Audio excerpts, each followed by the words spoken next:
ஓம் ஸ்ரீ குருப்யோ நமக. சிவமணியம் ஸ்ரீ பகவானது வாய்மொழியில் ஆத்ம விசாரம். யாரோ ஒருவர் கேட்டார், கேள்வி, விஸ்வரூப தரிசனம்னா என்ன? பதில், உலகத்தை கடவுளா பார்க்கறது. பகவான் பொதுவாக சொன்னது, எல்லோரும் விவேகானந்தர் புஸ்தகத்தை படிச்சுட்டு அவர் ராமகிருஷ்ணர்கிட்ட கேட்ட மாதிரியே என்கிட்ட வந்தும் கேட்கறா. நீங்க ஞானம் அடைஞ்சிருக்கேளா? எனக்கும் ஞானம் கொடுக்க முடியுமா? நீங்க கடவுளை பார்த்திருக்கேளா? எனக்கு காட்ட முடியுமா? நான் ஞானம்னா என்னன்னு கேட்கிறேன். யாரோ ஒருவர் கேட்டார், கேள்வி, நான்கிறது விழிப்பிலேயும் கனவுலேயும் தெரியுது, ஆனா தூக்கத்திலே தெரிய மாட்டேங்குதே. பதில், அப்போ அது தூக்கத்திலே இல்லையா? தரிசிக்க வந்த ஒருவர் கேட்டார், கேள்வி, ராமன் கேட்கிறான், பிரம்மம் பரிசுத்தமா இருக்கும்போது மாயை எப்படி அதுல இருக்கும்? பிரம்மத்தையே மறைக்கும். வசிஷ்டர் தீவிர வைராகியத்தோட இருக்கிற சுத்தமான மனசுல இந்த கேள்வி வராதுன்னு சொல்றார். அத்வைதத்துல ஜீவன் ஈஸ்வரன் மாயைக்கு இடமில்லை. ஆத்மாவிலே ஒருத்தன் கரைஞ்சுட்டானா வாசனைகள் அழிஞ்சுடும். கேள்விக்கே இடமில்லை. இதுக்கு சரியான பதில் என்ன? பதில், சாதகனோட பக்குவத்தை பொறுத்துதான் இந்த கேள்விக்கு பதில். கீதையிலே கிருஷ்ணர் 2வது அத்தியாயத்திலே யாரும் பிறக்கலே யாரும் இறக்கலேங்கிறார்.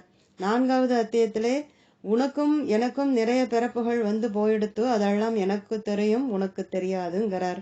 இந்த ரெண்டுல எது உண்மை? ரெண்டும் உண்மை, வேற வேற பார்வையிலே. இப்போ ஒரு கேள்வி வர்றது, ஒரு ஜீவன் எப்படி ஆத்மாவிலே இருந்து வர்றது? நீ யாருன்னு பார், அப்போ நீ இந்த கேள்வியை கேட்க மாட்டேன்னு சொல்றேன். ஏன் ஒருத்தன் தன்னை எதுல இருந்தோ வந்ததா நினைக்கணும்? பிறக்கிறதுக்கு முன்னாடி எப்படி இருக்கான்?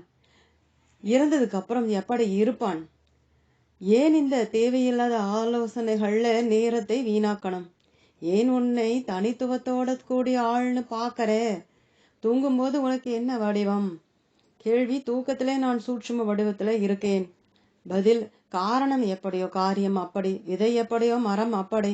முழு மரமும் விதையிலே இருக்கு. விரிஞ்சு படர்ந்த மரத்துக்கு ஒரு ஆதாரம் இருக்கணுமே, அந்த மாதிரி மாயை இருக்கும். உண்மையிலே மரமும் இல்லை, விதையும் இல்லை, இருக்கிறது மட்டும்தான் இருக்கு. கேள்வி, வாசனாட்சயம், மனோநாசம், ஆத்ம சாட்சாத்காரம் மூணும் ஒன்னோட ஒண்ணு சேர்ந்த மாதிரி தானா? பதில், மூணுக்கும் ஒரே அர்த்தம்தான். ஒருத்தனோட பக்குவத்துக்கு ஏத்த மாதிரி மாறுபடும். வைராகியமும் ஞானமும் ஒண்ணுதான். அப்பியாசமும் வைராகியமும் ஒண்ணுதான். ஏன் அப்பியாசம்னு சொல்றா? ஏன்னா மனம் ஒடுங்கி மறுபடியும் எழுந்திடுறது. கேள்வி, எப்போ எனக்கு வாசனைகள் ஏற்பட ஆரம்பிச்சோன்னே தெரியலை. ஆனா இந்த வாசனைகள் தவறு பண்ண வைக்குது. ஞானம் இல்லாம வாசனை அழியாது. ஆனா ஞானம் ரொம்ப கஷ்டமா இருக்கு. அனுபவிச்சுத்தான் கர்மம் எல்லாம் தீர்க்கணும்னா எவ்வளவு அனுபவிக்கிறது? என்ன ஆவேனோ? எல்லாம் ரொம்ப கஷ்டமா இருக்கு. என்னால முடியல. சாதுக்கள் சகவாசம்தான் இந்த நோய்க்கு ஒரே மருந்தா இருக்கும். பதில், என்ன செய்ய முடியும்? உண்மை ஒண்ணுதான். அதை எப்படி உணர்றது? ஆத்ம ஞானம்ங்கிறது கட்டுக்கதை பொய். அப்பியாசம் வேணுங்கிற மாதிரி தெரியறது. அப்போ ஆத்ம ஞானம் அடைய யாரு அப்பியாசம் பண்றது? யார் பண்றதுன்னு பார்த்தா தியானமும் தியான சாதனங்களும் டூல்ஸ் மறைஞ்சிடும். ஆத்ம ஞானம் இங்கே இப்போவே இல்லைன்னா, அது புதுசா வந்ததுன்னா ஒரு பிரயோஜனமும் இல்லை. எது சத்தியமோ அது எப்பவும் இருக்கணும். புதுசா இனிமேல் அடைய போறது எப்படி சத்தியமாவும் நிலையாவும் இருக்கும்? இங்கேயே இப்போவே இருக்கு பாரு. ரிஷிகள் முன்னாடியும் இப்படித்தான் உள்ள பொருளை தேடி அப்பியாசம் பண்ணா. இப்பவும் அதையே தான் பண்றா. அஞ்ஞானத்தாலே மறைபட்டு வெளிப்படறதுனாலே புதுசா கிடைச்ச மாதிரி தெரியறது. ஆத்ம ஞானம் அடையறோம்னு சொல்றோம், ஆனா அது புதுசு இல்லே. கேள்வி, எந்த யுக்தியும் இல்லாம சாஸ்திர வார்த்தைகள் இல்லாம எனக்கு ஆத்ம சுகத்துக்கு வழி சொல்லுங்க, அதுவே எனக்கு குரு அருள். பதில், உனக்கு என்ன வேணும்னு முதல்ல தெளிவாகு. யார் எதை அடையிறது, யார் என்னத்தை தேடறது, அப்புறம் வழி கேளு. கேள்வி, இறைபக்தி, குரு அனுகிரகம், தியானம், இந்த மூணுல எது எல்லா வழியை விடவும் பலிதத்துல சிறந்தது? பதில், ஒண்ணு மத்ததோட விளைவு ஒண்ணு அடுத்ததுக்கு கூட்டி கொண்டு போகும். இது மூணும் ஒரே பொருள்தான். கடவுள், குரு, ஆத்மா வேற வேற இல்லை. மூணும் ஒண்ணுதான். எது சிறந்ததுங்கிற கேள்விக்கே இடமில்லை.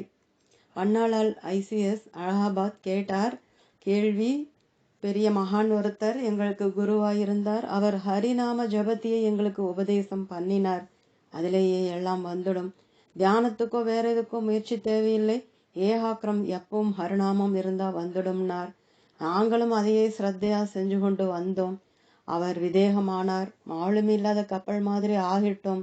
எங்க கழக்கம் கரையேறுவோமா மாட்டோமாங்கிற வேதனை. இப்படி இருக்கும்போதுதான் உங்களை பத்தி கேள்விப்பட்டோம்.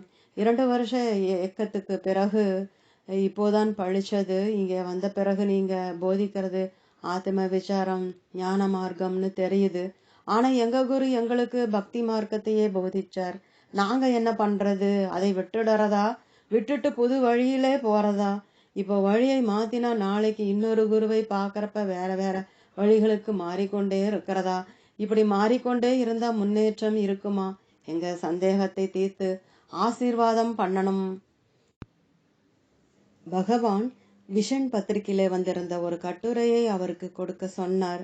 அந்த கட்டுரை அவருக்கு பரிபூரண திருப்தியை அளித்தது. அந்த கட்டுரை கீழே தரப்பட்டுள்ளது. ஸ்ரீ நாமதேவர் அருளிய நாம மகிமை. நாமமே இந்த பிரபஞ்சம் முழுதும் வியாபித்து உள்ளது.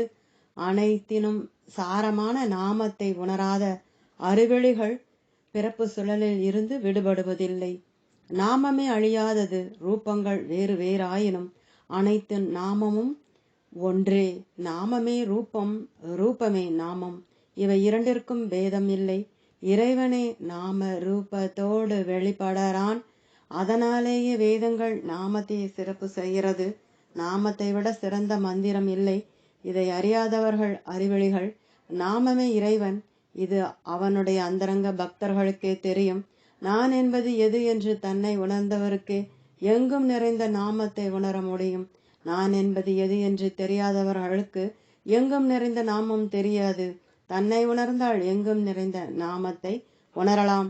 தியானத்தாலோ சாஸ்திர ஞானத்தாலோ பிற இயம நியமங்களாலோ எங்கும் நிறைந்த நாமத்தை உணர முடியாது. உன்னை முதலில் ஒரு குருவிடம் முழுமையாக சரணம் செய்து ஒப்படைத்து அவரிடமிருந்து உன்னிடம் இருக்கும் நான் என்பது எது என்று தெரிந்து கொள். நான் என்பது எங்கிருந்து வருகிறதோ அந்த மூலத்திலே உன் தனித்தன்மையை கரைத்து விடு. அதுவே துவிதமற்ற என்றும் உள்ள பொருள். அதுவே மூ உலகம் நிறைந்த நாமம். துவிதமற்ற அந்த வஸ்துவே பரமாத்மா. அதுவே நாமம். அருணாச்சல ஸ்துதி பஞ்சகத்தில் ஒரு பாட்டை பகவான் விளக்கினார். அருள் நிறைவான அமுத கடலே, விரி கதிரால் யாவும் விழுங்கு மருணகிரி பரமான் மாவே, கிளறு பூநன்றாய் விரி பரிதியாக விளங்கு. சூரியன் இந்த பிரபஞ்சத்தையே ஒளிர்விக்கிறது. ஆனால் அருணாச்சலம்ங்கிற சூரியன் பிரபஞ்சத்தையே உள்ளே ஒடுக்கிறது. அதோட ஒளியை மிஞ்சறது. அந்த ஒளியை இப்போ இருக்கிற நிலையிலே யாராலும் உணர முடியல. உள்ளத்திலே இருக்கிற ஹிருதய தாமரை மலரும் போதுதான் உணர முடியும். சாதாரணமான தாமரை சூரிய ஒளியாலேயே மலரும். ஆனா அக தாமரையோ சூரியனுக்கெல்லாம் சூரியனான அருணாச்சலத்தாலேயே மலரும். அருணாச்சலா, உன் அருளாலேயே என் அகத்தாமரையை மலர செய்து உன் அருளையே என்றும் ஒளிரட்டும். கண்ணாடியிலே தெரிகிற பிம்பங்கள் உண்மை கிடையாது. அதே மாதிரிதான் உலகமும். மனதிலே ஏற்படுற பிரதிபலிப்பு. மனம் இல்லாமே உலகம் இருக்காது.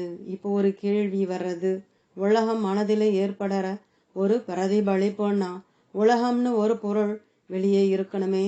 அப்படின்னா உலகம்னு ஒண்ணு உண்மையிலேயே இருக்கிறதா முடிஞ்சிடும். உண்மையிலேயே உலகம்னு ஒண்ணு இல்லை. அதுக்குத்தான் கனவை எடுத்துக்கிறா. கனவு உலகத்துக்கு இருப்பு இல்லை. அப்போ எப்படி வந்தது? வாசனைகள்னு சொல்ல வேண்டியது இருக்கு. வாசனைகள் மனசுல எப்படி இருக்கும்?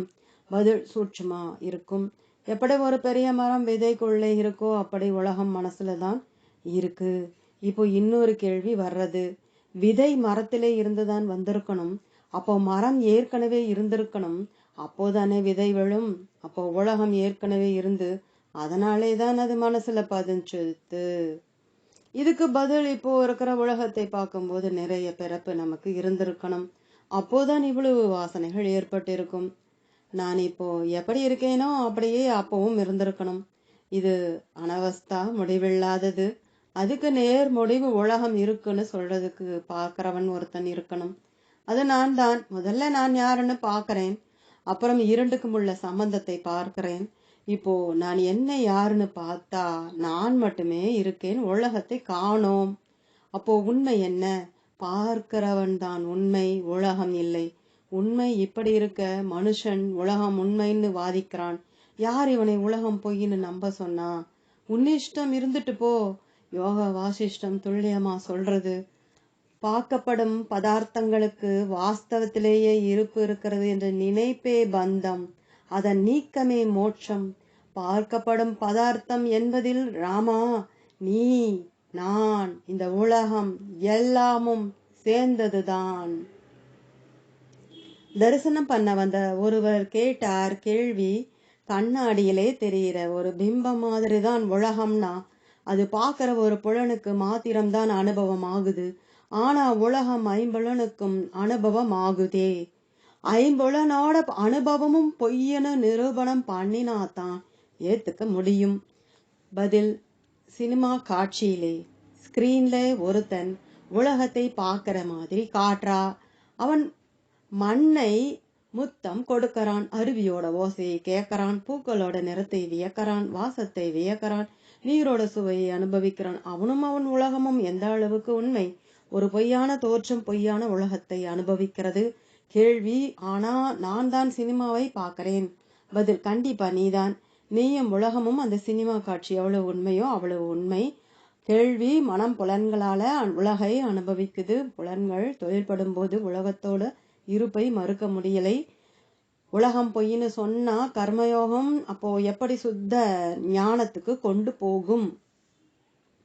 பதில், உலகம் புலன்களாலே மனசுல அனுபவப்படுறது, அது மனசேதான். பார்க்கிறவன் மனசையும் புலன்களையும் தனக்கு வேறா பார்க்கறது இல்லை.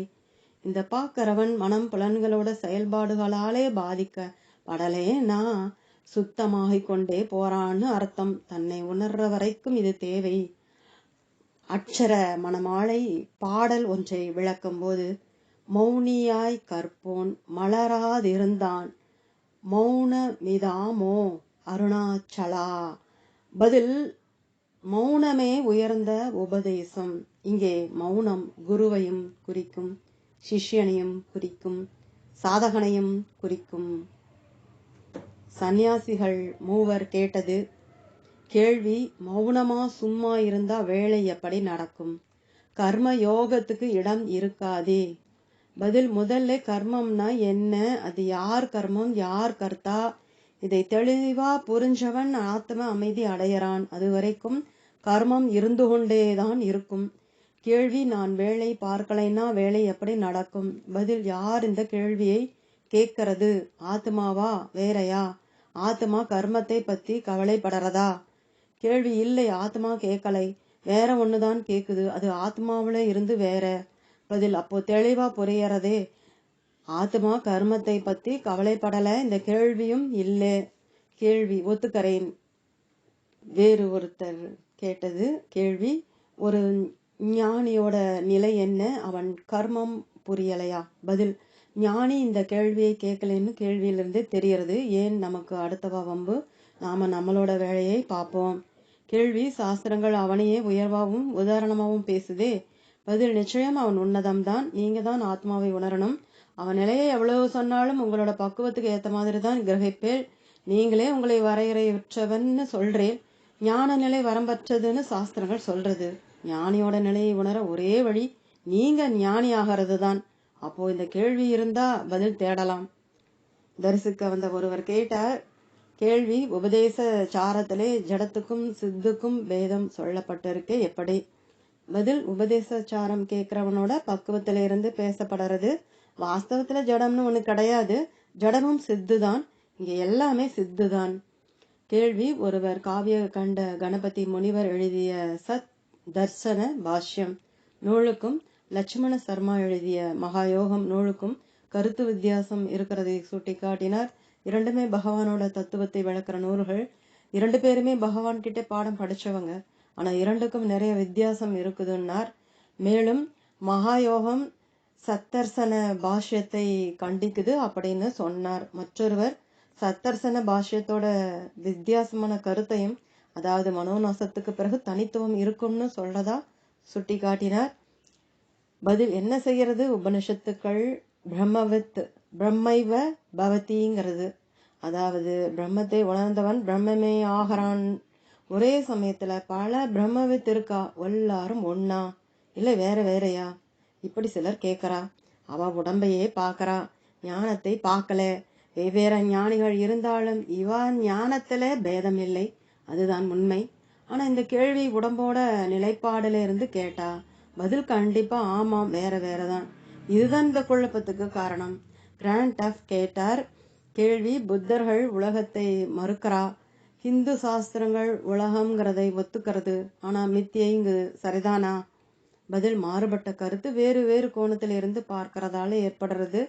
கேள்வி. சக்திதான் உலகத்தை படைக்குதுன்னு சொல்றாங்க, மாயையாலதான் உலகத்தை அறிகிறோமா? பதில் எல்லோரும் சக்தி தான் படைக்கிறதுன்னு ஒத்துக்கிறா. படைக்கிறவனோட சுபாவம் என்ன, அதாவது மாயையோட சுபாவம் என்ன? படைக்கிறவனோட சுபாவம் தான் படைக்கப்படுறதும், படைக்கிறவன் தன்னையே தான் இப்படி படைச்சுக்கிறான். கேள்வி. மாயையில பல தரங்கள் இருக்கா? பதில் மாயையில இல்லை, மாயைன்னு பாக்குறதுக்கு ஒருத்தன் இருக்கணுமே, அவன்தான் மாயையோட தரத்தை பத்தி சொல்ல முடியும். சினிமாவிலே நெருப்பு எரிகிறது, அருவி கொட்டுறது, ஆனா ஸ்கிரீன் ஒண்ணும் ஆக மாட்டேன்றது. ஏன்? படம் போய் ஸ்கிரீன் உண்மை. அப்படியே உலகமும் ஒரு சத்தியத்திலே தோன்றுகிற தோற்றம், அந்த சத்தியத்துக்கு பாதிப்பு எதுவுமே இல்லை, இருக்கிறது அது ஒண்ணுதான். பார்வையை ஞானமா மாத்தினா உலகம் பிரம்மமாயிடும். தியாகராஜர் கீர்த்தனைகளை ஒருவர் பகவான் சன்னதியில் பாடினார். அதை கேட்டு முடிச்ச உடனே பகவான் தியாகராஜர் ரொம்ப சரியா சொல்றார், முதல்ல மனதை கட்டுப்படுத்தணும்னு சொல்றார். நமக்கு அடுத்த கேள்வி வருது, மனம்னா என்ன?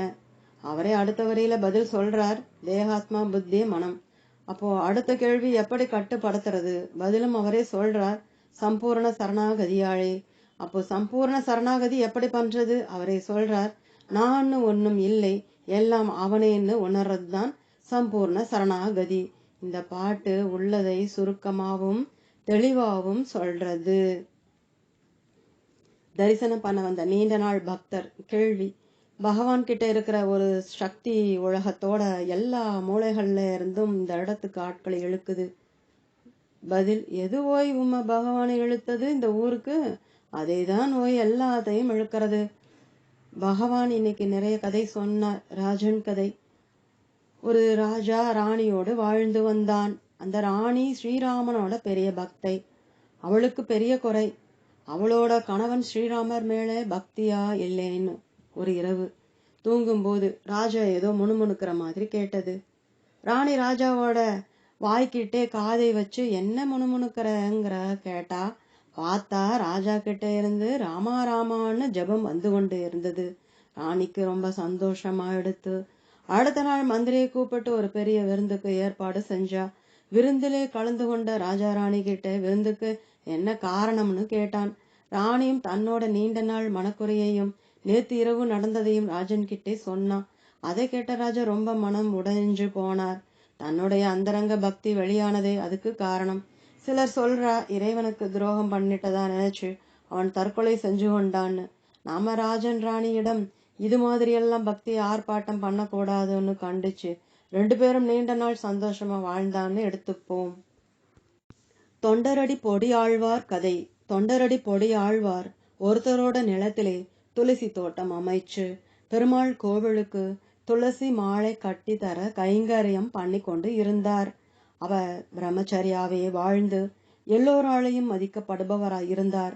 ஒரு நாள் 2 தேவதாசி சகோதரிகள் அவரோட தோட்டத்து வழியா போகும்போது அங்கே இருக்கிற மர நிழல்லே இலை பாரினா. அப்போ ஒருத்தி மூத்தவ சொன்னா, நம்மளோட வாழ்க்கை எவ்வளவு அருவருப்பா இருக்கு, தினம் நம்மளோட உடம்பையும் மனசையும் களங்கப்படுத்தி கொண்டே இருக்கும், இந்த மனுஷனோட வாழ்க்கையே சிறந்தது. அதுக்கு இளையவ, அவர் மனசு என்னன்னு நமக்கு எப்படி தெரியும், வெளியே பார்க்க எல்லாம் அப்படித்தான் இருப்பா, உடம்பை வேணா அடக்கி வச்சிருப்பா, மனசு அடங்காது, அது தாறுமாறாத்தான் அழையும், வாசனை அவ்வளவு எளிதா விடாதுன்னா. அதுக்கு மூத்தவ, மனம் எப்படி இருக்குதுங்கிறதுக்கு அவளோட செயல்களை அடையாளம், அவரோட வாழ்க்கையே அவர் மனம் சுத்தமா இருக்குன்னு சொல்றது. அதுக்கு இளையவ, அவரோட மனசை இன்னும் சோதிச்சு பார்க்கல, அதனால இதை ஒத்துக்க முடியாதுன்னா. மத்தவ, அப்போ நீ சோதிச்சு பாருன்னு சொன்னா. இளையவளும் ஒத்துக்கொண்டா. மூத்தவ வீட்டுக்கு திரும்பிட்டா. இளையவ ஒரே உடுத்தின மெல்லிய துணியோட அங்கேயே தங்கினா. அந்த மரத்தடியில பொறுமையா அடக்க ஒடுக்கமா தங்க ஆரம்பிச்சா. அதை பார்த்த ஆழ்வார் அவளை கூப்பிட்டு, யாரம்மா நீ இங்கே இருக்கியே என்னார். அவ தன்னோட கடந்த காலத்தை சொல்லி அதுக்கு ரொம்ப மனம் வருந்துறதாவும் அதுக்கு பிராயச்சித்தமா இறை தொண்டிலே ஈடுபட விரும்புறதாவும் சொன்னா. அவர்கிட்ட அவ தோட்டத்தை சுத்தம் பண்ற வேலையை செய்கிறேன், உங்களுக்கும் என்னாலே முடிஞ்ச சேவையை செய்கிறேன், என்னை நீங்க ஏத்துக்கணும்னு பிரார்த்தனை பண்ணினா. அவரு ஒத்துக்கலை. அவளுக்கு அறிவுரை சொல்லி வீட்டுக்கு போய் சாதாரண வாழ்க்கையை வாழ சொன்னார். அவ ஒத்துக்கலை. சரின்னு தோட்டத்தை பராமரிக்கிற வேலையை பாருன்னு சொன்னார். அவளும் சந்தோஷமா தோட்டத்திலே துளசிக்கெல்லாம் ஜலம் விடுற வேலையை செஞ்சு கொண்டு அங்கேயே தங்கியிருந்தா. அப்போ ஒரு இரவு சரியான மழை. அவளோட உடுப்பெல்லாம் நனைஞ்சு ஈரம் சொட்ட சொட்ட நடுங்கிக்கிட்டு ஆழ்வார் இருக்கிற குடில்ல ஒதுங்கி நின்னா. ஆழ்வார், ஏமா இப்படி நிக்கிற, என்ன ஆச்சுன்னு கேட்டார். அதுக்கு அவ, நான் இருக்கிற குடிசை ரொம்ப ஒழுகிறது, எங்கேயும் இடமில்லை, அதுதான் மழை நிக்கிற வரைக்கும் இங்கே ஒதுங்கலாம்னு வந்தேன், மழை விட்ட உடனே போயிடுவேன்னு சொன்னான். அவரும் சரி உள்ளே வான்னு சொன்னார். ஈர துணியை மாத்திக்க சொன்னார். அவகிட்ட துணி இல்லைன்னு சொன்னான். அவரோட துணியை எடுத்து கொடுத்து கட்டிக்கன்னு சொன்னார். அவளும் அதை மாத்தி கொண்டு வந்து உங்களோட காலை கொஞ்சம் அமுக்கி விடுறேன்னு கெஞ்சினா. அவரும் சரின்னு ஒத்துக்கொண்டார். முடிவில் அவ ஒருத்தரோட ஒருத்தர் இணைஞ்சா. அடுத்த நாள் அவ வீட்டுக்கு திரும்பி போயிட்டா. நல்லா சாப்பிட்டு நல்ல உடைகளை உடுத்தி கொண்டு அப்பப்போ தோட்டத்துக்கு வந்து வேலைகளை செய்வா. சில நாள் வராம அவ வீட்டிலேயே தங்கிடுவா. அப்போல்லாம் அவ வீட்டுக்கு போயிட்டு வருவார். கடைசியில ஒன்னாவே சேர்ந்து வாழ ஆரம்பிச்சார். இவ்வளவு நடந்தப்போவும் அவர் கைங்கரியத்தை விடலை. தினம் தோட்டத்தை பராமரிச்சு மாலை கட்டி சுவாமிக்கு அனுப்பிடுவார். ஊர்ல எல்லாரும் தப்பா பேச ஆரம்பிச்சா. சுவாமி இதுக்கு ஒரு முடிவு கட்டி அவரை பழைய வழிக்கே கொண்டு வரணும்னு நினைச்சு ஆழ்வாரோட உருவத்தை எடுத்தார். இப்போ அவர் உருவத்திலே சுவாமி தாசி வீட்டுக்கு போய் சுவாமியோட கால் தண்டையை பரிசா கொடுத்தார். அவளும் சந்தோஷமாகி அதை தலையணைக்கு அடியிலே ஒளிச்சு வச்சு கொண்டா. இப்போ சுவாமி மறைஞ்சுட்டார். இதையெல்லாம் ஒரு வேலைக்காரன் ஒளிஞ்சு பார்த்து கொண்டு இருந்தான். இப்போ கோவில்லே சுவாமியோட கால் தண்டை காணல. அர்ச்சகர்கள் அதிகாரிகள் கிட்டே முறையிட்டா. அதிகாரிகளும் இதை பத்தின துப்பு கொடுத்தா. பரிசு தர்றதா அறிவிச்சா. வேலைக்காரன் துப்பு கொடுத்து பரிசை வாங்கி கொண்டான். காவலர்கள் தாசி வீட்டில இருந்து சுவாமியோட கால் தண்டையை கைப்பற்றி அவளையும் கைது செஞ்சா. அவ ஆழ்வார் தான் கொடுத்தாருன்னு சொல்லிட்டா. ஆழ்வாரின் காவலர்கள் பிடிச்சு கடுமையான தண்டனை தர்றப்போ வானத்திலிருந்து ஒரு அசுரீரி கேட்டது, நான் தான் கொடுத்தேன், அவனை விட்டுடுங்கோன்னு. அரசனும் எல்லோரும் ஆச்சரியத்திலே ஆழ்வார் காலிலே விழுந்து நமஸ்காரம் பண்ணி அவரை விடுதலை பண்ணினா. அவரும் பிறகு முன்னாடி இருந்ததை விட சிறப்பாகவும் பரிசுத்தமாகவும் இறைவனுக்காக வாழ்ந்தார். கடுவழி சித்தர் கதை. கடுவழி சித்தர்னு ஒருத்தர் அபார தபஸ்க்கு பெயர் பெற்று இருந்தார். அவர் மரத்திலே இருந்து விழற காஞ்சழைகளை சாப்பிட்டு உயிர் வாழ்ந்தார். அரசன் அவரை பத்தி கேள்விப்பட்டு வந்து பார்த்தான். இவர் ஞானி இல்லைன்னு யாராவது நிரூபிச்சா பரிசு தர்றதா அறிவிச்சான். ஒரு பணக்கார தாசி அதுக்கு சம்மதம் தெரிவிச்சு அவர் இருக்கிற இடத்துக்கு பக்கத்திலே வசிக்க ஆரம்பிச்சா. அவருக்கு பணிவிடைகளும் செஞ்சு கொண்டு வந்தா. அந்த காஞ்ச இலைகளுக்கு ஊடே அப்பளத்தை போட்டு வைப்பா. அவரும் அதை எடுத்து சாப்பிடுவார். அவளும் கொஞ்சம் கொஞ்சமா மற்ற பதார்த்தங்களையும் காஞ்ச இலைகளோட இலையா சேர்த்து வைப்பா. அவரும் சாப்பிடுவார். அப்புறம் அவ ஒண்ணு சேர்ந்து வாழ ஆரம்பிச்சுட்டா. அவளுக்கும் ஒரு குழந்தையும் பிறந்தது. தாசி அரசனுக்கு இதையெல்லாம் தெரிவிச்சா. அரசனும் இதை எல்லார் முன்னோடையும் நிரூபிக்க முடியுமான்னு கேட்டான். அவளும் ஒத்துக்கொண்டு ஒரு திட்டம் சொன்னான். அதுபடி அரசனும் தாசியோட சதுராட்டத்துக்கு ஏற்பாடு பண்ணினார். எல்லோரையும் கூப்பிட்டார். குழந்தையை சித்தர்கிட்ட பார்த்துக்க சொல்லிட்டு தாசி மன்றைக்கு குழந்தைக்கு ஆட்டத்துக்கு வந்துட்டா. ஆட்டம் வெகு ஜோரா போய்கொண்டு இருக்கு. அங்கே குழந்தைக்கு அம்மாவுக்கு அலறுது. இவரும் குழந்தை தூக்கி கொண்டு ஆட்டம் நடக்கிற இடத்துக்கு வந்தார். அவ பம்பரமா ஆடிக்கொண்டு இருக்கா. இவர்னாலே அவர்கிட்ட போக முடியலை. அதை தாசி பார்த்துட்டா. இப்போ அவ என்ன பண்ணினா, ஆடிக்கிட்டே இவர் இருக்கிற இடத்துக்கு வந்தா. அவளோட கால் சலங்கை ஆட்டத்தின் போதே ஒரு மாதிரி ஆடி கழண்டு விழற மாதிரி செஞ்சு கொண்டா. இப்போ அவர் முன்னாடி நின்று அந்த காலை தூக்கி காட்டுனா. இவர் சலங்கையை காட்டி விட்டார். மக்கள் எல்லோரும் பார்த்து கைகொட்டி சிரிச்சா. ஆனா அவர் இதனாலே பாதிக்கப்படல. இருந்தாலும் அவரோட நிலையை உணர்றதுக்காக பாட்டு ஒண்ணு பாடினார். நான் இரவும் பகலும் ஆத்மாவிலேயே இருக்கிறது உண்மைனா, இந்த பாறை சுக்கு சுக்காகட்டும். உடனே பலத்த சத்தத்தோட அந்த பாறை வெடிச்சு சிதறித்தோ. மக்கள் எல்லோரும் வேப்படைஞ்சா. ஒரு ஜீவன் முக்தன் பிராப்தத்தாலே உடம்போடு சம்பந்தப்பட்டாலும் அவன் ஞான நிலையிலே இருந்து நழுவி அஞ்ஞானத்திலே மாட்டிக்கொண்ட மாதிரி தெரியுமே தவிர உண்மையிலேயே அவன் ஆகாசத்தை மாதிரி அதி சுத்தமானவன். ஆகாசம் மேகங்களாலே நிறைஞ்சு இருந்தாலும் ஸ்வச்சமா இருந்தாலும் அதோட பரிசுத்த தன்மைக்கு எப்படி எந்த பாதிப்பும் இல்லையோ அப்படித்தான் கற்புடைய மனைவி பதிமேலேயே பிரியம் கொள்றது மாதிரி அவன் ஆத்மாவிலேயே எப்பவும் ரமிப்பான். அவன் மூடன் மாதிரி மௌனமாய் இருந்தாலும் அவனுடைய மௌனமை வேதங்களின் உட்கருத்து. குருன்னு தன்னை சொல்லிக்காம தன்னை அடுத்தவாளுக்கு குரு சிஷ்யன்கிறது எல்லாம் பொய்ன்னு நல்லா தெரிஞ்சாலும் அசரீரியா உபதேசம் பண்ணுவான். அவன் பேசுறது சில சமயம் உளறது மாதிரி இருக்கு. சிவானந்தத்தை வெளிப்படுத்த வார்த்தை இல்லாததாலேதான் சில சமயம் மடையிறந்த மாதிரி பேசுறது. அவனோட சுய அனுபவத்தை நினைவு கூறுறது தானே தவிர அதிலிருந்து இவன் கீழே இறங்குறது இல்லை. அடுத்தவா மாதிரியே தன்னை சுத்தி நடக்கிற துக்கங்களை பார்த்து இவனும் துக்கிப்பான். இந்திரியங்களை முன்பு கட்டுப்படுத்தியது போலே இப்போ கட்டுப்படுத்த மாட்டான். பரம்பொருளோட உபகரணங்களாகவும் வெளிப்பாடுமாதான் இந்திரியங்களையும் உலகத்தையும் பார்ப்பான். சில சமயம் போகத்திலே பொருந்தினான் ஆத்மானந்தத்தையே அனுபவிப்பான். கோபப்படுவதும் பிறர் நன்மைக்கே. அவனுடைய செயல்கள் எல்லாம் ஈஸ்வரனோட செயல்தான். பரமேஸ்வரன் மனுஷ வேஷம் கொண்டு உழவரான். அவன் வாழறதே பரோபகாரம்தான். பரீட்சித்து கதை. பரீட்சித்து மகாராஜா இன்னும் பிறக்கலை. பிறந்தவுடனே இறந்து போயிடுவான். பெண்கள் எல்லாம் கிருஷ்ணர்கிட்ட முறையிடறா, எப்படையாவது காப்பாத்துங்கோன்னு. முனிவர்கள் எல்லாம் எப்படி அசுவத்தாமனோட அபாண்டவ அஸ்திரத்திலே இருந்து கிருஷ்ணர் குழந்தையை காப்பாத்த போறாருன்னு யோசிச்சா. கிருஷ்ணர் சொன்னார், யாராவது நிஷ்கழித நித்திய பிரம்மச்சாரி குழந்தையை தொட்டு ஆசீர்வாதம் பண்ணினா குழந்தை பிழைச்சிடும். யாரு முன்வரலே? சுகபிரம்ம மகரிஷியே முன்வரலே.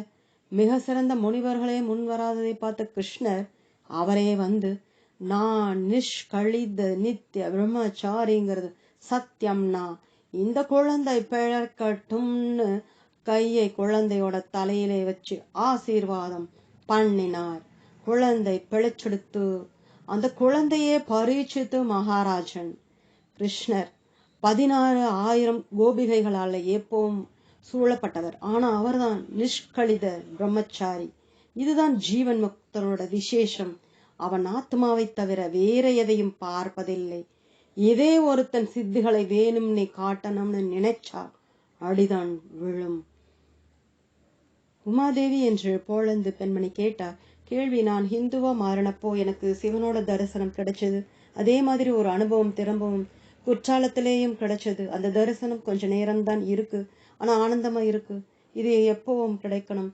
அதுக்கு என்ன செய்யணும்? எனக்கு சிவன் இல்லாம வாழ்க்கையே இல்லை. அவரை நினைக்கிறது ஒண்ணுதான் சந்தோஷம். என்னோட தரிசனம் எப்பவும் கிடைக்கணும்.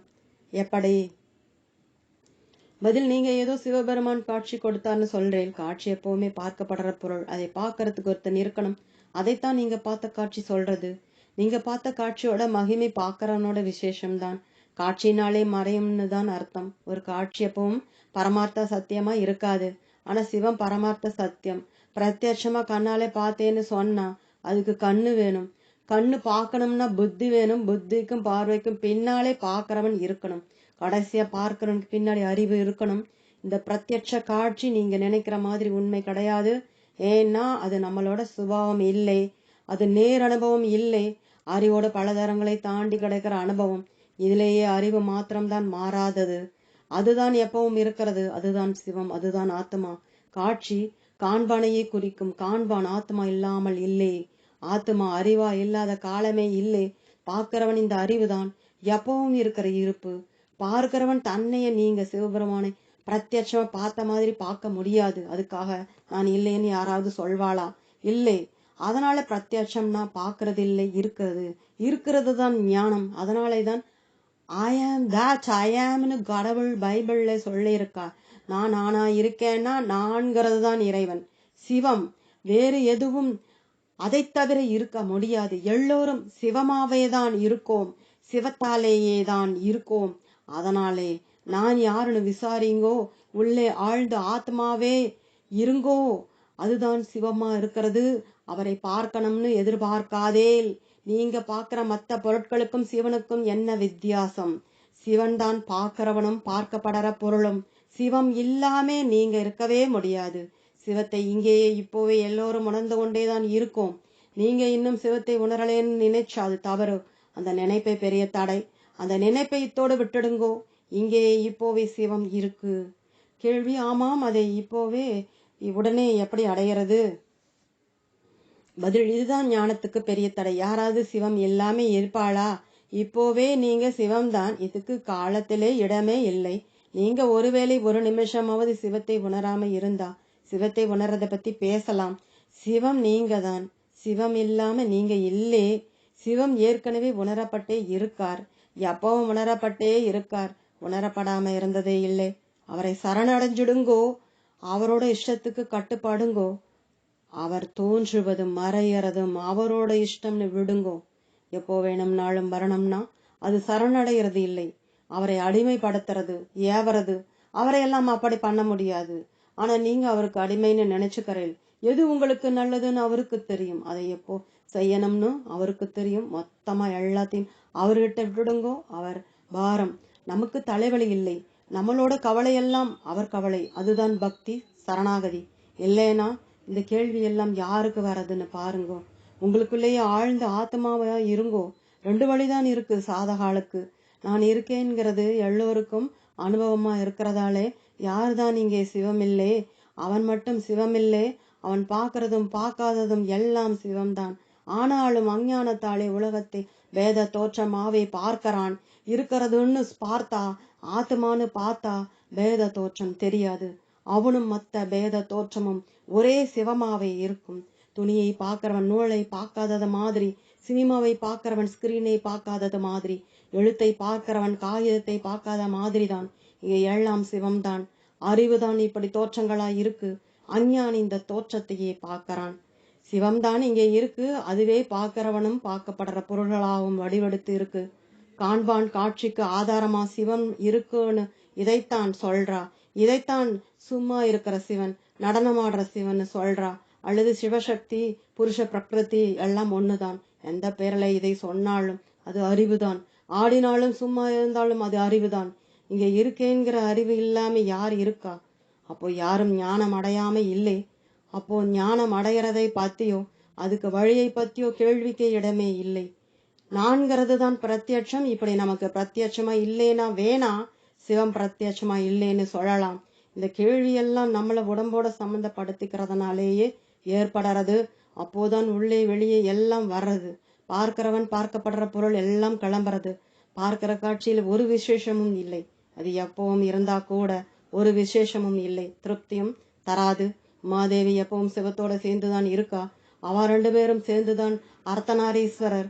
ஆனா உமா சிவத்தோட உண்மை சுபாவம் தெரியணும்னு தேடினா, தபஸ் பண்ணினா. அவ தியானத்துல பெரிய வழி தெரிஞ்சது. அவ இது சிவமா இருக்க முடியாது, ஏன்னா என்னால பார்க்கப்படுறதே.